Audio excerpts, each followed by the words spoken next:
pig price for 2026 is probably going to be much lower than we were for 25. So 25 was 207 on average. We think for 2026 to be about 186. So it's a significant drop from where we have been.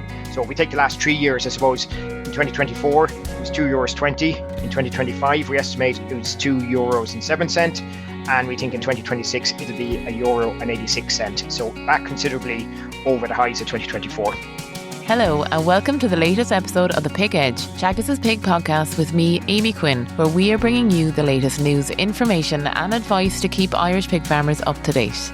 This episode follows the Teagasc Outlook 2026 conference, which took place on December 2nd, an event that brings together Teagasc specialists across the sectors to review performance in 2025 and outline the key expectations for 2026. Representing the pig sector was Michael McKeon, specialist with the Teagasc Pig and Poultry Research and Knowledge Transfer Department. So in today's episode, Michael joins us to unpack what happened in 2025, explain the major trends influencing the sector and share his outlook for Irish pig production as we move into 2026. So Michael, to get us started, I think it's helpful to set the scene. In a nutshell, what were the key trends in production and pricing in 2025? 2025 was a good year for pig production. That's the first thing we need to say. It was a profitable year, and which was very welcomed by the whole sector. We saw feed slipping down a little bit more, and in 2024 it was 134 cent a kilo, and in 2025 it slipped 6 cent back to 128 cent a kilo. So that easing of feed prices there is a big help to the overall profitability of the pig sector, because as we know, it's the cost of producing a pig is 70% the feed cost. So when feed cost is slipping down, it's great to see that because it helps the profitability. And I suppose since the Ukraine war, we've seen it slipping down year on year. Since the outbreak of the Ukraine war in 2022, we've seen it slipping down year on year. And it's dropped by about €130 a tonne since the outbreak of the Ukraine war. So the market has more stabilised there after the initial shock, which is good for Irish pig producers. On the pig side, pig price did slip a bit in 2025. So 2024 was a historic high, really, for pig production. The average pig price in Ireland was €2.20 a kilo. So it slipped a little bit in 2025 to 207 a kilo. So that did affect profitabilities a small bit, in that 2024 was very, very profitable for pig production. 2025 had moderate profitability. So in a nutshell, it was a good year. It wasn't the greatest year, but certainly it was a good year, and pig producers are happy at the end of 2025. And so how does this set us up as we go into 2026 then? What we've seen in recent weeks and recent months is that the pig price has slipped further in the last couple of months. Really, since the middle of the year, it has slipped further. And we're down now at 178. So that really has knocked profitability in the sector.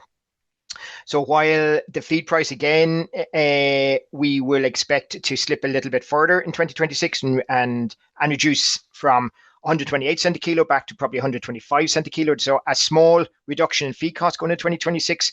We do see a big problem, I suppose, on the pig price side of things, that we think it's going to be much, much weaker going into 2026. So that is really going to affect the profitability going forward. And we really would say it'll be marginal profitability in 2026. So not as good a picture going into 2026. Okay, so a bit more challenging. So certainly, yep. Michael, what are your key predictions for the pig sector then in 2026? As we said, feed cost is going to ease a little bit. Pig price is going to fall a little bit more. We're, I suppose, we have seen an increase in the national sow herd there over the last couple of years, and it's gone up by about 3% this year. So we're going to see that continuing, that recovery there. It'll stabilise or maybe continue slightly. The output of pig meat will stabilise in 2026 again after coming from a low there in previous years. So we would say it will be, from production point of view, it will be a steady year. I suppose what is a little bit on the unknown is the export market, and especially the Chinese export market. So the listeners may be aware that in October, the Chinese imposed a tariff on EU pig meat, and this ranged from 30% up to 50%. And this was in response to a tariff that Europe had put on the electronic cars coming in from China there a couple of years ago. So as a result of this, it means that our exports to China will be under pressure in 2026. And the Chinese market is still an important market. It's not as high as it was in 2021, but it is still an important market because it is about 20% of our volume and about 10% or 11% of the value of the exports that we do for pig production in Ireland. So with that weakening and the uncertainty in that, it's just going to lead a little bit of uncertainty in 2026. Michael, you mentioned that pig prices have taken a significant dip recently. So can you talk us through where you see it going in 2026? So it slipped since the middle of the year. Since the middle of 2025, that has slipped. And we have dropped, say, we were at 220, 225 there in the middle of the year. It has now dropped, as I said, to about 178, 180 there for pig producers. Traditionally, the early start of the year is always the weakest part of the year. So for the end of December, January, and early February, there's usually kind of a Christmas hangover. We've all had Christmas ham and stuff like that. So there's probably a little bit of a hangover on the market, and there's usually a lot more surplus around the market. So the price at that stage would always be weak. So we really don't see the price increasing until we get out over that period into March, April time. Now we see the price there increasing towards the middle, from there until the middle of the year in 2026. And then towards the end of 26, we see an easing back of the price again, just with market forces. So we think it's going to be the pig price for 2026 is probably going to be much lower than we were for 25. So 25 was 207 on average. We think for 2026 to be about 186. So it's a significant drop from where we have been. So if we take the last 3 years, I suppose in 2024 it was €2.20. In 2025 we estimate it was €2.07, and we think in 2026 it'll be €1.86. So back considerably over the highs of 2024. What other factors can you see affecting pig price in 26? It will depend, I suppose, on the continent. We see very weak prices there in Denmark, the Netherlands, Germany there at the moment, and that's probably pulling down the EU average. So I suppose that's the bad news. The good news is that the UK market is actually very strong, especially the retail market. And we're seeing that even the Irish retail market is actually very, very strong. We haven't seen any drop off in the retail price for pig meat. Which is to be welcomed, but it's just while there's no drop in the retail price, there has been a drop, as we said, in the farm gate price. So that is a little bit worrying. So it's just seeing whether that trend continues or whether pig production can get back, the pig producers can get a bigger share of the retail price again. So really, we're looking at the continent. We're looking at African swine fever has been an issue in Germany and Eastern Europe that we expect to continue in 2026. And it's whether that moves westwards into the likes of the Netherlands and Denmark and these countries, or whether it is contained for 2026. And obviously something that we don't want to see in Ireland. So biosecurity has to be maintained in Ireland for 2026. So there's a number of different factors there, between the Chinese factor, between the European factors there on supply, and between the disease factors. But I suppose, look, the bright note is that the retail price has stayed high. So it's just trying to get a bigger share of that retail price for pig producers. Michael, the margin over feed for 2025 is 79 cents per kilo, which is comfortable. Your expectations for margin over feed in 2026, what are they? Yeah, so as mentioned, although the feed price will marginally come back a bit, say from 128 cents to 125 cents, it's which will help to reduce feed costs. It's actually the falling pig price, as we mentioned, is the one that's going to be a problem going forward for margin over feed. So we think the margin over feed for 2026 will fall to about 61 cents a kilo. And really 61 cents a kilo means that it's just about covering all your cost. So profitability for 2026 is going to be very, very marginal. Michael, what impact do you see this margin over feed having on the industry? So the marginal feed is like any sector. If there's profitability in the sector, it'll be reinvested in the sector, and the pig sector is really, really good at reinvesting the profitability back into the sector through the upgrading of buildings, through better production, better feed systems, stuff like that. So if there is good profitability in the system, as we've seen for the last 2 or 3 years, there has been a lot of upgrading of facilities to help production and help efficiencies going forward. which is great because at least it means the sector now is on a very strong footing going forward from a performance point of view and from the quality of the buildings going forward. If next year, as we predict, the margin is at 61 cent a kilo, it probably really means that it's going to halt a lot of capital investment, or certainly it's going to slow down the capital investment there by pig producers. They're going to be a little bit more wary of doing huge investments if the margin over feed is a little bit tighter. Now, there has been, I suppose, a small war chest has been built up over the last 2 or 3 years. So that funding is still available for 2026 there to invest. But overall, I would see in the amount of capital investment decreasing for next year there as people just kind of sit and wait and just see what way the profitability will be as the year goes on. Michael, one thing that stands out to me for 2025 is that the non-feed costs have increased by 14% compared to the 5-year average. And you're seeing like the largest increases in healthcare and labour management. What factors are driving these increases? I suppose there's two different drivers there. The healthcare cost really is, we're doing a lot more vaccination of the herd, which is great because if the herd is being vaccinated, it means then it's a much healthier herd. It means the efficiencies, the output of the herd is much, much better. So where if you go back maybe 9 or 10 years ago, the amount of flu vaccines, for example, for the pig herd would have been very small. Now, a lot of units now would be given a flu vaccine there to the pigs as standard. And that's great because it keeps the pigs there that they have an immunity then to flu. It's no different than humans that you're going in to get your jab from the doctor. It's the same thing with the pigs that they're getting their jabs and it's keeping them disease-free. And therefore, if the pig is healthy, it'll grow faster, it's better efficiencies. So it's a win-win-win. But it does lead, those vaccines are expensive and it does lead to an increase in the healthcare cost. But you're hoping that the increase in the healthcare cost on the non-feed side will lead to more productivity and that's going to outweigh it there in the overall performance and reduce your feed costs and your efficiency costs. So that's the healthcare cost. If we take the labour management is much more of a general sector. So look, the pig sector, like any other sector, is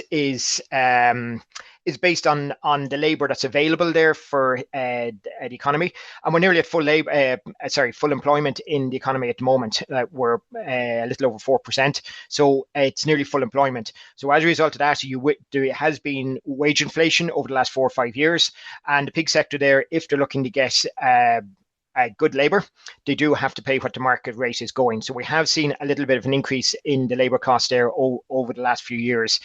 And we really don't see that decreasing significantly going forward in the next year or two because that is just where the labour market is at the moment. Michael, there's been a decrease in capital investment in the pig sector based off the report for 2025 and you're foreseeing, I suppose, another dip in capital investment going into 2026. Do you think this poses a risk to the industry in a way?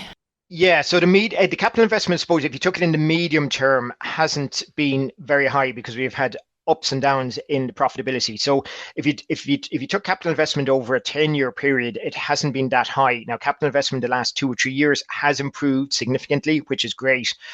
But going forward into 2026, again, we're going to see a slowdown in the rate of capital investment. And really, the pig sector needs ongoing capital investment to really stay efficient. If buildings start getting old, if the insulation levels start to fall, if the ventilation system isn't working at max efficiencies, then that all leads to costs and that all leads to, I suppose, lower production, which in turn will lead to higher cost of production. So we want to see ongoing capital investment there the whole time. And it's just the Irish pig sector has been a little bit patchy in the investment that is done over the last 10 years, simply due to profitability. So we need profitability to drive the capital investment in units. So I wouldn't see it as a as a huge risk in the short term, but just in the medium term, we do need to get more capital investment into pig units in Ireland. Yeah. So is your advice to keep investing? My advice is keep investing. If you want to keep your production, if you want to keep your efficiencies up, you have to keep reinvesting. It's no different than an old car. If you let your car get very, very, very old, then the ongoing the upkeep cost, repair cost, stuff like that is going to be much higher. So for pig producers, they need to be doing as a certain amount of reinvestment on a year-to-year basis. If they leave it for too many years, it starts to build up and the overall cost of it then is massive. A small bit on a continuous basis is the best policy. Okay, so even with the margin over feed dipping, it's still important to keep on top of that. It's still important, yeah. So definitely you would be looking at what are the main things that definitely need to be done. So if there's any issues with ventilation or insulation, stuff like that, those things there that will have a direct effect on your the electricity costs, your heating costs, your production costs, they definitely need to be addressed, even if the profitability is relatively low. Michael, you mentioned earlier that the sow herd has increased by 3% in 2025, but I also see that the European herd has declined by 3% in 2025. What factors contributed to the growth here in Ireland, and what explains the disparity, I suppose, with the rest of Europe? I suppose the Irish sow herd fell significantly after the outbreak of the Ukraine war. We fell by about 14% here. So there's been a little bit of a rebound from where we were. So we would have been 144,000 sows here in Ireland if we went back to 2020, 2021, around that kind of a level. We would have fallen back to 132 to 134,000 sows in after the outbreak of the war. So that was a big drop, and we've come back up a marginal amount there. We estimate that will be 138,000 for 2026. So we've seen a small increase from 132 up to 136, 138,000 sows, but we're still not back to where we were in 2020, 2021. So I suppose in Europe, in Ireland, that's kind of a little bit of a rebound effect. Across Europe, their national herds have steadily declined year on year. And actually, it's interesting if you go back again to the peak in 2020, across Europe, we've lost about 1 million sows, which is a very significant amount of sows. The only country that hasn't reduced its sow herd is the Spanish herd, and that's gone marginally up over the last 6 years. But if you look at the other herds, all of them have declined. And if you look even the German herd was the biggest herd across Europe. But if you look at the German herd there over the last 10 to 15 years, it's dropped by about 40%, which is a massive drop there. And that's due to a number of different issues. It's due to the profitability in the sector is a massive one. It's due to new regulations coming in that's going to cause more capital investment. And some people just think the profitability is not there. So they're just getting out of the sector. So the German herd, as I said, has gone from being the biggest herd in Europe now to well down into second place, and it's nearly falling down into third place. So it has had a huge drop. So overall, I think there's going to be no huge increase in the European sow herd. We'll actually see it further declining, I'd say, in 2026, 2027. But overall, the pig meat has increased a little bit because the herds that are getting out of production across Europe are probably some of the less efficient herds with lower productivity. So the sows that are left are on average more productive. And we've actually seen, due to the sow output increasing across Europe per sow, we've actually seen the level of pig meat has increased over the last 2 or 3 years. So we're up about 2 to 3% in the output of pig meat, even though we're down in sow numbers. So that's a trend we would expect to continue. As sow numbers are falling, the pig meat output per sow is going to increase. So overall, the level of output across the whole of the EU for pig meat may not decline that much in the next year or two, even though the sow herd is declining. Michael, could you explain the Chinese tariffs to us and how it's affected the markets in 2025? The car manufacturers in Europe felt that the Chinese electric cars were undercutting the European car market, that they're coming in too cheap, and therefore they lobbied to get a tariff on the Chinese cars coming in, electric cars coming into Europe, which they succeeded in doing about 2 years ago.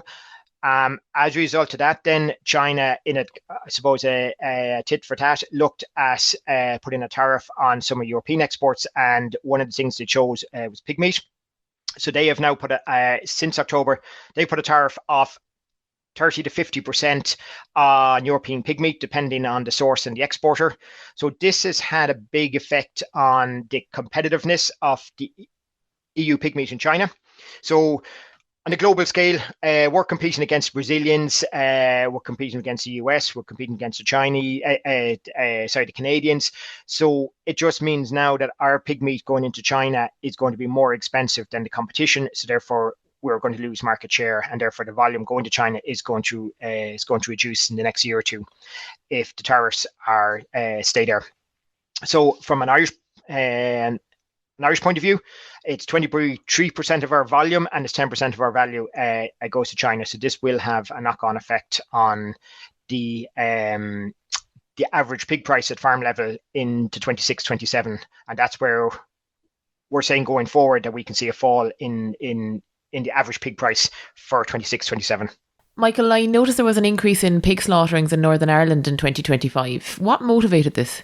Yeah, the supply of pigs to Northern Ireland has increased from about 9 to 10% up to 12 to 13% now.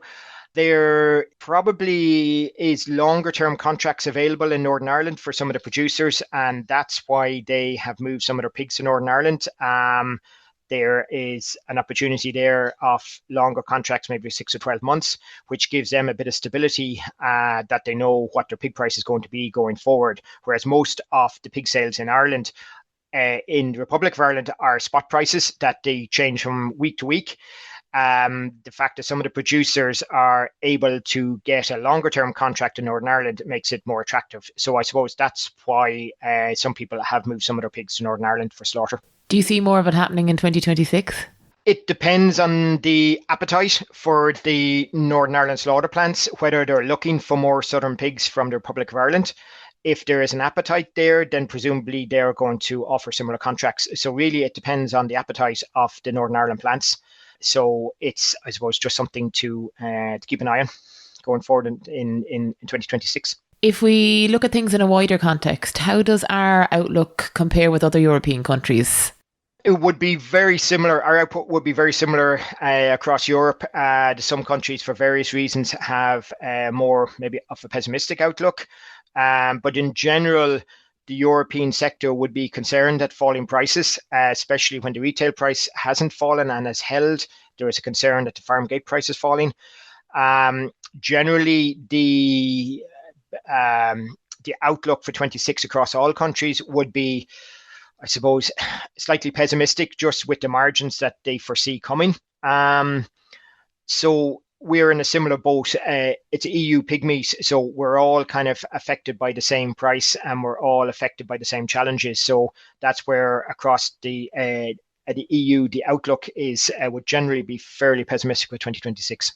To wrap up, aside from trends and prices, what challenges or opportunities do you see for the industry in 2026? The challenges, I suppose, look, we have ongoing challenges there, maybe with nitrates, land spread area. That is always a challenge there for pig producers. They are adapting to it well, but it is always a challenge to them from that point of view. And that's not going to change for 2026. It's something that we're working on a continuous basis. We're looking at the tillage sector in Ireland as well, and looking much closer with them for various different ingredients and looking at different research projects with them. They're ongoing there at the moment. So I suppose land spread area is always going to be an issue, and it is continues to be an issue for 2026.